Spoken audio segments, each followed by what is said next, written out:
بزار اور ترمذی میں حضرت عبداللہ ابن مسعود سے نبی ایک صلی اللہ علیہ وسلم کا یہ ارشاد نقل ہوا ہے، ان المرأۃ عورۃ، عورت چھپا کر رکھنے کی چیز ہے۔ ان المرأۃ عورۃ فاذا خرجت، جب وہ گھر سے نکلتی ہے، استشرفہ شیطان، اب شیطان جو ہے اس کو طاق میں رکھتا ہے۔ واقرب ما تکون بروحۃ ربہا وہی فی قعر بیتہا، وہ اپنے رب کی رحمت سے قریب ترین ہوتی ہے جبکہ اپنے گھر کے بھی کسی اندرونی حصے۔ اسی لیے فرمایا مردوں کے لیے مسجد میں نماز افضل 28 گنا، اور عورت کے لیے گھر کی نماز مسجد سے افضل، گھر کے صحن کی مسجد سے افضل، دالان کی صحن سے افضل، کمرے میں اس سے افضل، اور کمرے کی کوئی بغلی کوٹھڑی ہے تو اس میں سب سے افضل۔ یہ احادیث نبی اکرم۔ عبداللہ ابن احمد ابن حنبل نے زوائد الزہد میں اور ابن ابی شیبہ نے، ابن سعد نے اپنی کتابوں میں مسروق کی روایت نقل کی ہے کہ حضرت عائشہ جب تلاوت قرآن کرتے ہوئے اس آیت پر پہنچتی تھی وَقَرْنَ فِي بُيُوتِكُنَّ، تو بے اختیار رو پڑتی تھی۔ قرآن کہتا ہے اپنے گھروں میں رہو۔ حضرت عائشہ نے شہادت عثمان کے بعد باہر نکل کر لشکر کی تیاری، پھر ساری عمر افسوس تھا کہ میں نے غلط کیا۔ حافظ ابو بکر بزار حضرت انس سے روایت کرتے ہیں کہ عورتوں نے حضور سے عرض کیا کہ ساری فضیلت تو مرد لوٹ کے لے گئے، وہ جہاد کرتے ہیں، خدا کی راہ میں بڑے بڑے کام کرتے ہیں، ہم کیا عمل کریں کہ ہمیں بھی مجاہدین کے برابر اجر مل سکے؟ جواب میں آپ نے فرمایا من قعدت منکن فی بیتہا فإنہا تدرک عمل المجاہدین، تم میں سے جو شخص اپنے گھر میں بیٹھی رہے گی وہ مجاہدین کا اجر حاصل کرے۔ یہ ایک ہوا کا رخ ہے، بتایا جا رہا ہے، یہ نظام ہے جس کو اس شکل میں دیا جا رہا ہے۔ اب آئیے سورہ نور کی طرف۔ یا ایھا الذین آمنوا لا تدخلوا بیوتا غیر بیوتکم حتی تستأنسوا وتسلموا علی اہلہا ذالکم خیر لکم لعلکم تذکرون۔ اہل ایمان مت ہرگز مت داخل ہو اپنے گھروں کے علاوہ کسی اور گھر میں جب تک کہ تم ان کے ساتھ مانوس نہ ہو جاؤ، اذن نہ لے لو، ان پر سلام نہ کرو، یہی تمہارے لیے خیر بہتر ہے۔ اس کے بعد تفصیل آئی ہے، اس میں اس وقت نہیں جا رہا۔ اور جو لوگ اس پر عمل نہیں کرتے ان کے بارے میں قرآن مجید کیا کچھ، حضور کیا کچھ فرما رہے ہیں یہ آپ سن لیجیے، بہت سخت احکام۔ عن ابی ہریرہ رضی اللہ عنہ ان رسول اللہ صلی اللہ علیہ وسلم قال لو ان امرا اطلع علیک بغیر اذن فخذفته بحصاة ففقعت عینہ ما کان علیک من جناح، متفق علیہ، بخاری اور مسلم دونوں کی۔ اگر کوئی شخص تمہارے گھر میں بغیر اجازت کے داخل ہو جائے اور تم اس کی سزا کے طور پر اس پر کنکریاں پھینکو اور اس کی آنکھ پھوٹ جائے کنکری سے، تو تم پر کوئی گناہ نہیں۔ بغیر اجازت کے گھر میں آ گیا ہے، بغیر اذن کے، بغیر استئذان کے کنکریاں مارو اور کنکری سے آنکھ پھوٹ جائے، فما کان علیک من جناح، کوئی حرج نہیں۔ اب آ رہی ہے اصل آیت، قل للمؤمنین یغضوا من ابصارهم ویحفظوا فروجهم ذلک ازکی لهم ان اللہ خبیر ما یصنعون وقل للمؤمنات یغضضن من ابصارهن ویحفظن فروجهن ولا یبدین زینتهن الا ما ظہر منها وَلْيَضْرِبْنَ بِخُمُرِهِنَّ عَلَى جُيُوبِهِنَّ وَلَا يُبْدِينَ زِينَتَهُنَّ إِلَّا لِبُعُولَتِهِنَّ أَوْ آبَائِهِنَّ أَوْ آبَاءِ بُعُولَتِهِنَّ أَوْ أَبْنَائِهِنَّ أَوْ أَبْنَاءِ بُعُولَتِهِنَّ أَوْ إِخْوَانِهِنَّ أَوْ بَنِي إِخْوَانِهِنَّ أَوْ بَنِي أَخَوَاتِهِنَّ أَوْ نِسَائِهِنَّ أَوْ مَا مَلَكَتْ أَيْمَانُهُنَّ أَوِ التَّابِعِينَ غَيْرِ أُولِي الْإِرْبَةِ مِنَ الرِّجَالِ أَوِ الطَّفْلِ الَّذِينَ لَا يَظْهَرُوا عَلَى عَوْرَاتِ النِّسَاءِ وَلَا يَضْرِبْنَ بِأَرْجُلِهِنَّ لِيُعْلَمَ مَا يُخْفِينَ مِنْ زِينَتِهِنَّ وَتُوبُوا إِلَى اللَّهِ جَمِيعًا أَيُّهَا الْمُؤْمِنُونَ لَعَلَّكُمْ تُفْلِحُونَ۔ یہ لمبی آیت ہے۔ اہل ایمان، اے نبی کہہ دیجئے اہل ایمان مردوں سے اپنی نگاہیں نیچی رکھا کریں، اور اپنی شرمگاہوں کی حفاظت کریں، یہی ان کے لیے زیادہ پاکیزہ عمل ہے۔ ان اللہ خبیر بما یصنعون، اور جو کچھ وہ کر رہے ہیں اللہ اس سے واقف ہے۔ وَقُلْ لِلْمُؤْمِنَاتِ يَغْضُضْنَ مِنْ أَبْصَارِهِنَّ، اور مومن عورتوں سے بھی کہہ دیجئے کہ وہ اپنی نگاہیں جو ہے نیچی رکھا کریں، وَيَحْفَظْنَ فُرُوجَهُنَّ، اپنی شرمگاہوں کی حفاظت کریں، وَلَا يُبْدِينَ زِينَتَهُنَّ إِلَّا مَا ظَهَرَ مِنْهَا، اور اپنی زینت کو ظاہر نہ کیا کریں سوائے اس کے کہ جو بالکل ظاہر ہو جائے۔ قُلْ لِلْمُؤْمِنِينَ يَغُضُّوا مِنْ أَبْصَارِهِمْ وَيَحْفَظُوا فُرُوجَهُمْ ذَلِكَ أَزْكَىٰ لَهُمْ إِنَّ اللَّهَ خَبِيرٌ بِمَا يَصْنَعُونَ۔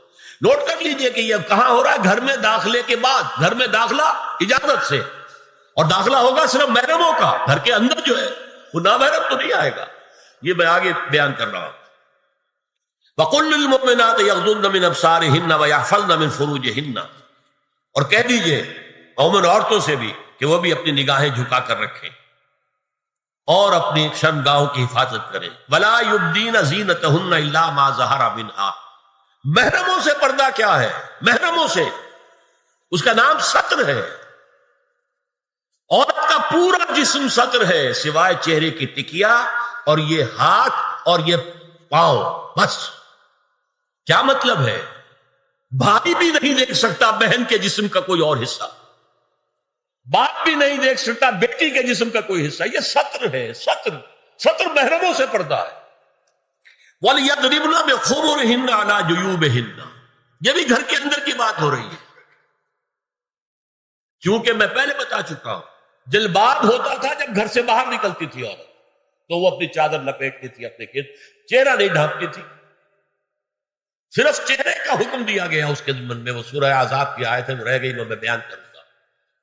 اور خمار اوڑھنی ہوتی تھی جو گھر میں اوڑھتی تھی، گھر میں ظاہر بات ہے کہ جلباب تو نہیں لیا جا سکتا، آخر گھر کا کام کاج کرنا ہے، ہلکی سی اوڑھنی وہ گھر میں، لیکن فرمایا وَلْيَضْرِبْنَ بِخُمُرِهِنَّ عَلَىٰ جُيُوبِهِنَّ، اور انہیں چاہیے کہ اپنی اوڑھیوں کے، بکل اوڑھنیوں کے اپنے سینوں کے اوپر، گریبانوں کے اوپر بھی مار لیا کریں۔ اب اس کے بعد فرمایا وَلَا يُبْدِينَ زِينَتَهُنَّ إِلَّا لِبُعُولَتِهِنَّ، اب یہاں یہ زینت کا لفظ آ رہا ہے چہرے کے، اور چہرے ہی میں کچھ سنگھار بھی ہوتا ہے۔ اب ان کے لیے کہا گیا کہ چہرے کی زینت، اور چہرے کے اوپر اگر کوئی بناؤ سنگھار ہے، زیور ہے، تو اس کی زینت نہ ظاہر کریں، مگر اب یہ یہاں تفصیلی آئی ہے، جو محرم ہیں ان کی تفصیل۔ تو فرمایا کن کے سامنے ظاہر کر سکتی ہے؟ الا لبعولتہن، سب سے بڑھ کر تو شوہر، او آبائہن، اور یہ آپ نے باپ، جب باپوں میں نوٹ کی دی، باپ حقیقی ہو، اخیافی ہو، اللاتی ہو یا رضاعی ہو، یہ چاروں قسم کے باپ اس میں شامل ہیں۔ جس عورت نے دودھ پلایا تھا اس کا شوہر بھی باپ بن گیا۔ او آبائے بعولتہن، اپنے شوہروں کے باپ، یا ابنائہن، ان کے اپنے بیٹے، بیٹوں میں بھی آئیں گے چاروں، اللاتی، اخیافی، عینی اور رضاعی۔ او ابنائے بعولتہن، اور اپنے شوہروں کے بیٹے، ہو سکتا ہے شوہروں کی اور بیویاں بھی ہو، تو ان کے بیٹے بھی، جو ستیلے بیٹے ہیں وہ بھی محرم، ان سے کسی شکل میں کبھی شادی نہیں ہو سکتی۔ او اخوانہن، یا ان کے بھائی، او ابنائہن، یا اپنے بیٹے، او ابنائے بعولتہن، یا اپنے شوہروں کے بیٹے، او اخوانہن، یا اپنے بھائی، او بنی اخوانہن، یا اپنے بھائیوں کے بیٹے، او بنی اخواتہن، اپنا بھتیجا، اپنا بھتیجا، شوہر کا بھتیجا نہیں، اپنا بھتیجا محرم ہے، اپنا بھانجا محرم ہے، شوہر کا بھانجا محرم نہیں ہے۔ او نسائہن، یا ان کی عورتیں، اپنی عورتیں، جان پہچان کی عورتیں، او ما ملکت ایمانہن، یا جو ان کے داہنے ہاتھوں کی ملکیت، باندیاں، غلام۔ اس میں عرض کر چکا ہوں کہ اس میں کافی اختلافات ہیں، یہ بھی ہے کہ اس سے مراد صرف باندیاں ہیں، غلام مرد ہیں، یہ بھی ہے کہ مرد بھی ہے، اور یہ بھی ہے کہ مرد جب تک کہ وہ باندی ہوا، لیکن میں اس بحث میں یہاں نہیں جانا چاہتا، یہ پھر فقہ کی بحث ہو جائے گی۔ اب التابعین غیر اولی الارباح، کچھ ایسے لوگ بھی ہوتے ہیں، کوئی کسی کے گھر میں کوئی اندھا آدمی رہ رہا ہے یا کوئی اور کسی وجہ سے کوئی مریض ہے، اسے آپ نے بنا دے رکھی ہے، انہیں عورتوں سے کوئی سروکار نہیں ہوتا۔ اب الطفل الذین لم یظہروا علی عورات النساء، یا وہ بچے کہ جن پر ابھی عورتوں کے پوشیدہ حالات واضح ہی نہیں ہے، پتہ ہی نہیں ہے انہیں، ابھی انہیں جنس کا کوئی احساس ہی نہیں۔ یہ ہے فہرست جو دی گئی ہے کہ جن کے سامنے عورت کھلے چہرے کے ساتھ اور اپنی جو اضافی زینت بھی ہو، کوئی زیور وغیرہ یا کوئی بھی سرما وغیرہ ڈالا ہوا ہے یا کوئی سرخی کو لگائی ہے معمولی سی، تو اس کے ساتھ آ سکتی ہے۔ اور یہ وہ رشتے ہیں کہ جن سے کسی حالت میں بھی نکاح نہیں ہو سکتا۔ آگے سنیے، وَلَا يَضْرِبْنَ بِأَرْجُلِهِنَّ لِيُعْلَمَ مَا يُخْفِينَ مِنْ زِينَتِهِنَّ، اور چلتے ہوئے اپنے پاؤں زور سے نہ مارے کہ ان کی زینت ظاہر ہو جائے۔ اگر کوئی پازیب پہنی ہوئی ہے، کوئی جھنجھنو وغیرہ ہے، تو اب اگر پاؤں مار کر چلے گی تو خواہ ذہن جائے گا بیٹھے ہوئے کا کہ کوئی خاتون جا رہی ہے۔ یہاں تک اس کے علاوہ یہ بھی ہے، تعطر کے بارے میں فرمایا ہے کہ اگر عطر لگا کر کوئی عورت گھر سے نکلی ہے، اذا استعارت المرأة فمرت على القوم ليجدوا ريحها فهي كذا وكذا قال قولا شديدا۔ اس ابو داؤد کی روایت حضور نے فرمایا جب کوئی عورت عطر لگا کر، خوشبو لگا کر نکلتی ہے کہ لوگ اس کی خوشبو سونگیں یا اس کو اوپر مطلع ہو جائیں تو ایسی ہے ایسی ہے، بہت سخت الفاظ حضور نے استعمال کیے کہ جس کو راوی نے نقل نہیں کیا۔ عورت کے لیے خوشبو، عورت کی آواز کا پردہ ہے۔ اب دیکھیے کس حد تک نماز میں اس وقت عورتیں بھی شریک ہوتی تھی، اگرچہ حضور نے فرمایا مردوں کی صف بہترین سب سے آگے والی ہے اور سب سے بری صف سب سے پیچھے ہے، کیونکہ اس کے پیچھے پھر عورتوں کی صف ہوتی تھی، اور عورتوں کے لیے سب سے اچھی صف سب سے پچھلی والی ہے اور سب سے بری سب سے آگے والی ہے۔ سب سے آگے والوں کے سامنے پھر مرد ہوتے تھے، ان کی پشت ہوتی تھی۔ تو اسی طریقے سے اگر غلطی کی ہے تو مرد جو ہے کہے گا سبحان اللہ، امام سے غلطی ہو گئی ہے، مرد کیا کہے گا؟ سبحان اللہ۔ عورت کیا کرے گی؟ اپنے ایک ہاتھ کے پشت پر اپنا ہاتھ مارے گی، اپنی آواز نہیں نکالنی، آواز کا پردہ،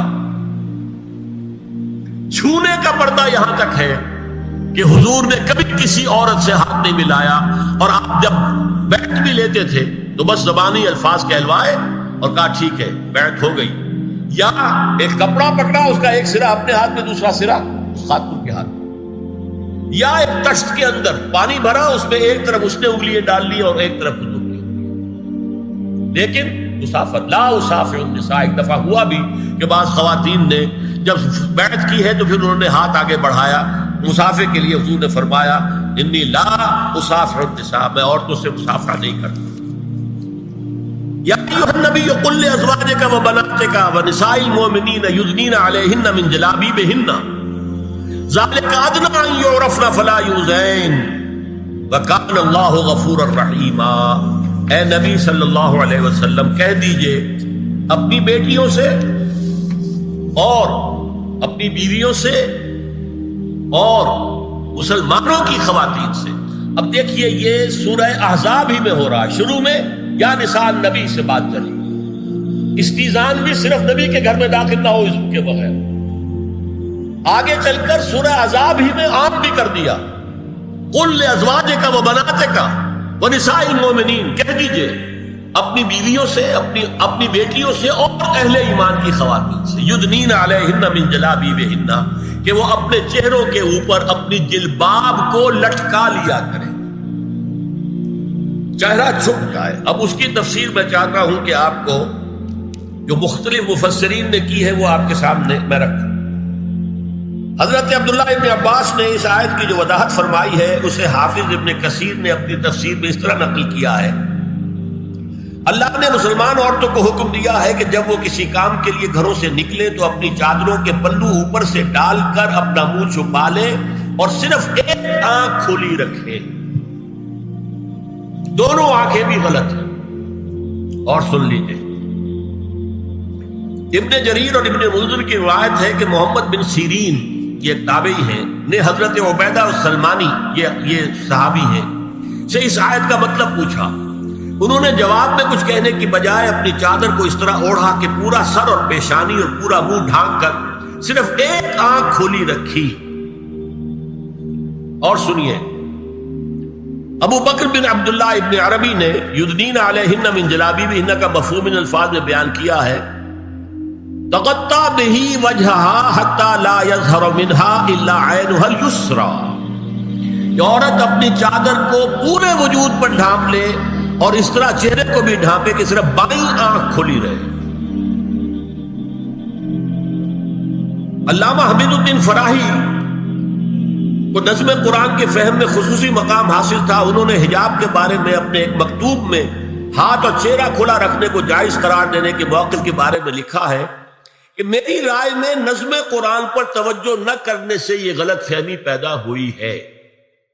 وہی بات کہ سورہ احزاب میں گھر سے باہر کا پردہ ہے اور سورہ نور میں گھر کے اندر کا پردہ ہے. بہرحال الحق احق بان یتبع، حق جو ہے وہ اس کا زیادہ حقدار ہے کہ اس کی پیروی کی جائے. میں اس مسئلے پر مطمئن ہوں اور میرے نزدیک اجنبی سے پورا پردہ کرنا واجب ہے اور قرآن نے یہی حجاب واجب کیا ہے جو شرفاء میں مروج ہے بلکہ اس سے بھی قدر زائد. مولانا فراہی کا یہ مکتوب ماہنامہ حیات نو بلیریا گنج انڈیا کے اکتوبر سن 92 کے شمارے میں شائع ہوا. یہ ہے علماء کی رائے. حضرت ام سلمہ اور حضرت میمونہ نبی صلی اللہ علیہ وسلم کے پاس بیٹھی تھی. اتنے میں حضرت ابن ام مکتوم آ گئے. نبی صلی اللہ علیہ وسلم نے ان دونوں سے فرمایا احتجبا منہ، ان سے پردہ کرو. ازواج نے عرض کیا یا رسول اللہ الیس اعمی لا یبصرنا ولا یعرفنا، حضور کیا یہ اندھے نہیں ہیں؟ یہ نہ ہمیں دیکھ رہے ہیں نہ ہمیں پہچانتے ہیں. فرمایا افعمضایان انتما، کیا تم دونوں بھی اندھی ہو؟ اللہ تم سرا نہیں، کیا تم نہیں دیکھ رہی ان کو؟ حضرت ام سلمہ تصریح کرتی ہیں ذالک بعد ان امر بالحجاب، یہ جب حجاب کا حکم آ گیا تھا تب حضور نے پھر یہ حکم کیا. اس کی وجہ کیا تھی؟ حضرت عبداللہ ابن مکتوم کا گھر میں آنا جانا تھا. تو اگرچہ اندھے ہیں لیکن یہ کہ یہ بار بار کا آنا جانا اس سے فتنے کا ایک دروازہ کھل سکتا. اس دروازے کو بند کر دیا گیا. حضرت عائشہ کے پاس ایک نابینا آیا تو انہوں نے اسے پردہ کیا. کہا گیا کہ آپ اس سے پردہ کیوں کرتی ہیں، یہ تو آپ کو نہیں دیکھ سکتا. جواب میں حضرت ام المومنین نے فرمایا لاکنی انظر الیہ، میں تو اسے دیکھ رہی ہوں نا. اور مرد کو دیکھے. البتہ یہ کہ عام حالات میں آپ بازار میں چل رہے ہیں، عورت جا رہی ہے، کوئی باہر نکلنا پڑا ہے، تو اس حالت میں اگر وہ مرد کو دیکھتی ہے تو اس میں در حقیقت وہ فتنہ نہیں ہے کہ جو گھر میں آنے جانے والے لوگ. اب ایک آخری مسئلہ ہے. 2 حدیثیں ایسی ہیں جو میری گفتگو کے خلاف جاتی ہیں اور میں دیانت کا تقاضا سمجھتا ہوں کہ وہ بھی آپ کے سامنے بیان کروں. حضور کے بارے میں یہ معلوم ہے کہ 2 خواتین جو ویسے نامحرم تھیں وہ ان کے سامنے آتی رہیں اور آپ ان سے ملتے رہے. ایک آپ کی سالی حضرت اسماء، حضرت عائشہ کی بہن رضی اللہ تعالی عنہ، اور ایک آپ کی چچا زاد بہن حضرت علی کی بڑی ہمشیرہ حضرت ام ہانی. یہ میں حدیث آپ کو سنا رہا ہوں. بکثرت احادیث سے ثابت ہے کہ حضرت اسماء بنت ابی بکر آپ کے سامنے ہوتی تھی اور آخر وقت تک آپ کے اور ان کے درمیان چہرے اور ہاتھوں کی حد تک کوئی پردہ نہ تھا. حجۃ الوداع نبی صلی اللہ علیہ وسلم کی وفات سے صرف چند مہینے پہلے کا واقعہ ہے اور اس وقت تک بھی یہی حالت قائم رہی. یہ ابو داؤد کتاب الحج. دوسری روایت حضرت ام ہانی رضی اللہ تعالی عنہا جو ابو طالب کی صاحبزادی اور نبی صلی اللہ علیہ وسلم کی چچاداد بہن تھی، آخری وقت تک حضور کے سامنے ہوتی رہیں اور کم از کم منہ اور چہرے کا پردہ انہوں نے آپ سے کبھی نہیں کیا. فتح مکہ کے موقع کا ایک واقعہ وہ خود بیان کرتی ہیں جس سے اس کا ثبوت ملتا ہے. یہ ابو داؤد کی روایت ہے. یہ روایتیں ہیں، میں انہیں تسلیم کرتا ہوں. اور میں نے اب جو کچھ بیان کیا ہے اس سے یہ ایک بالکل برعکس بات سامنے لا رہی ہے۔ اب یہ ہے کہ یا تو ہم ان 2 حدیثوں کو اصل مان کر باقی ساری حدیثیں جو ہے ان کو ختم کر، میں تو آپ کو سنا نہیں سکا، میرے پاس تو بہت زیادہ حدیثوں کا مواد تھا۔ چہرے کے پردے کے لیے حدیثیں ہیں، استیزان کے لیے کتنی حدیثیں ہیں، چہرے کے پردے کے بند میں بہت زیادہ حدیثیں ہیں۔ حضرت ام خلاد ایک خاتون تھی، ان کا بیٹا ایک غزوے میں شہید ہو گئے، وہ اس کے بارے میں کچھ پوچھنے کے لیے حضور کے پاس آئی، صحابہ بیٹھے ہوئے تھے، انہوں نے نقاب ڈالا ہوا تھا، منتقبۃ، نقاب کا لفظ بھی حدیث پہ موجود، اور یہ لوگ کہتے ہیں نقاب تو جو ہے یہ بعد کی پیداوار ہے، یہ لفظ کوئی ہے ہی نہیں۔ حجاب کا لفظ قرآن میں ہے، جلباب کا لفظ قرآن میں ہے، خمار کا ذکر قرآن میں ہے، اور یہ منتقبۃ، نقاب ڈالی۔ لوگوں نے کہا عجیب عورت ہے یہ، اس کا بچہ شہید ہو گیا ہے، مطلب یہ کہ سخت صدمے کی کیفیت، اور یہ اس وقت بھی اس نے نقاب ڈالی ہوئی ہے۔ تو انہوں نے جواب دیا ان ارزو ابنی لا ارزو حیا۔ ڈاکٹر اسرار احمد صاحب کے بیانات کے لیے ہمارے چینل راہ اسرار کو سبسکرائب کریں اور بیل آئیکن کو ضرور دبائیں تاکہ مزید آنے والی ویڈیوز آپ تک پہنچ سکیں۔